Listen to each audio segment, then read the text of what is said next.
Welcome back to Fugitive Currents on the Organic Filaments Network, where we follow the hidden architectures of power across borders, across histories, across bodies. Like, share, and subscribe. This is Sher Ali Khan. This episode begins just after Ambedkar's birth anniversary, a moment not just to commemorate his legacy, but to confront what it still demands of us. Ambedkar warned that without a radical reordering of society, both India and Pakistan would become authoritarian states, not by spectacular seizure, but by the quiet sedimentation of caste, hierarchy, obedience. Caste isn't a relic, it's infrastructure, a schema of power reproduced daily.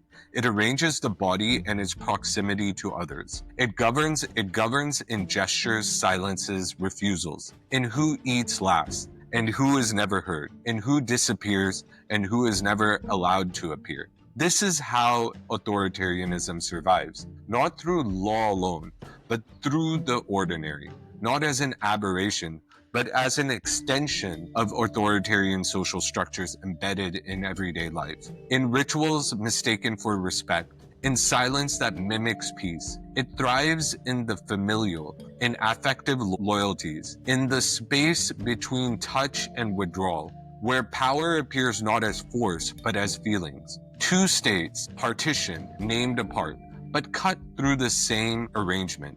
In India, caste-based discrimination was officially banned under the Constitution in 1950, and affirmative action measures like quotas in education and government jobs were introduced for scheduled castes and tribes. But banning a structure in law is not the same as dismantling its social reality. What was declared illegal was simultaneously embedded deeper in everyday life, institutions, and affect.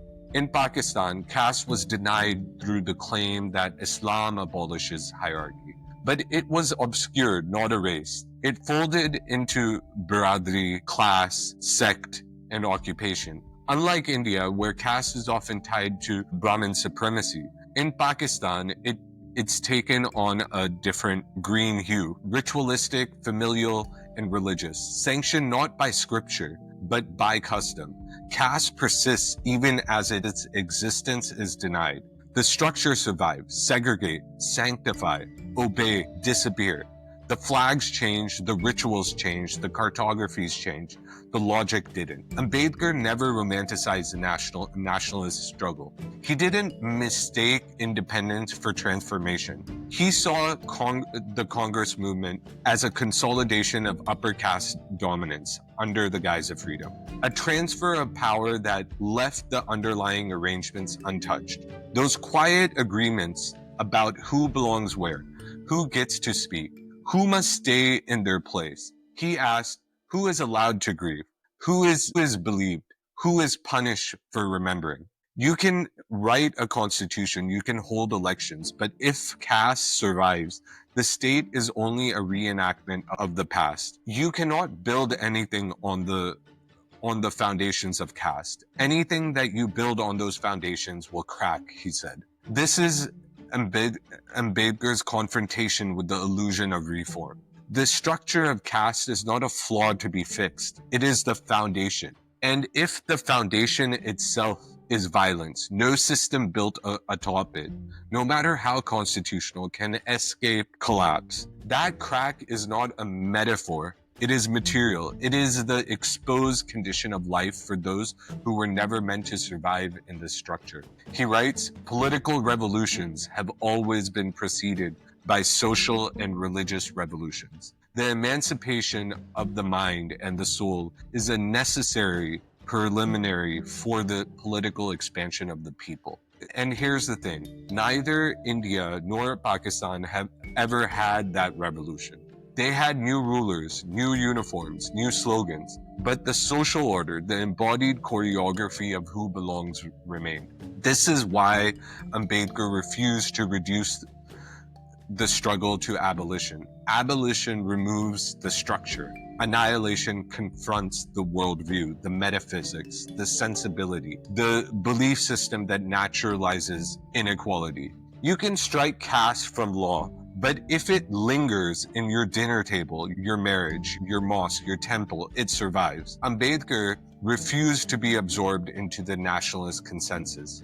His break with the Congress was not rhetorical, it was ontological. He didn't believe equality could emerge from institutions built to preserve dominance. He understood Jinnah's position, but did not believe partition alone could resolve structural violence. Separation shifts the coordinates of violence. It doesn't dismantle the grammar of exclusion. We are living in that grammar. In India, it's Hindutva. In Pakistan, it's hybrid rule, military, clerical, bureaucratic, wrapped in the aesthetics of Islamic democracy, development, and security. Both states police intimacy, both fear mixture, both rely on inherited caste, class, and gender arrangements to produce consent. Dalits, sanitation worker, bonded laborers, Baloch, Kashmiri, minoritarian social projects are not protected.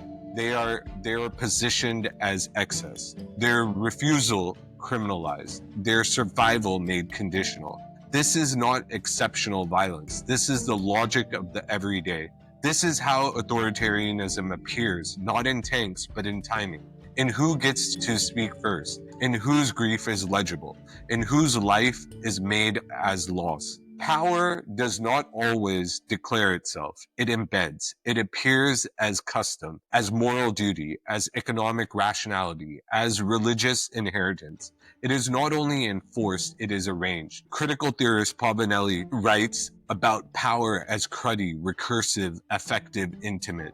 Not the state of exception, but the slow violence of ordinary time. Ambedkar saw this before it was theory. Caste was never just law. It was a sensory field, a way of seeing the other as pollution, a way of refusing to see at all. We don't just fear difference. We fear proximity. We don't want to share kitchens or bedrooms or last names or burial grounds. We've been taught that mixture is contamination, that purity is safety, that distance is protection. This is caste, not just as an ideology, but as a spatial and social arrangement, a choreography of avoidance, a nervous system of the nation state. This is what Ambedkar understood in his theory of organic filaments. Not a metaphor, not cohesion, a diagnostic. Filaments are the fragile threads that allow a society to stay intact under difference, to be held together without hierarchy, without surveillance, without fear.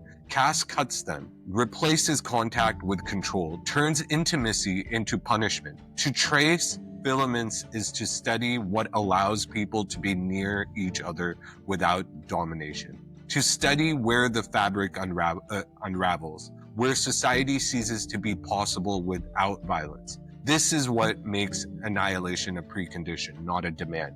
A total refusal of the worldview that naturalizes supremacy, that arranges the world in layers, that maps the self through negation of the other.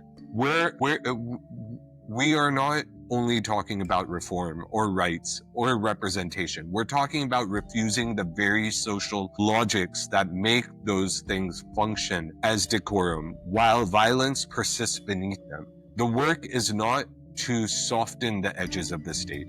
The work is to unmake the structures that teaches obedience before thought, that teaches hierarchy before feeling, and that teaches abandonment as order. The work is unfinished, but it has already begun. Thanks for tuning into Fugitive Currents. If the episode resonated with you, help us keep the current moving. Share it, bring it into conversation, and carry it forward. As Ambedkar once said, be educated, be organized, and be agitated. Stay fugitive. Subscribe to the Organic Filaments Network for more.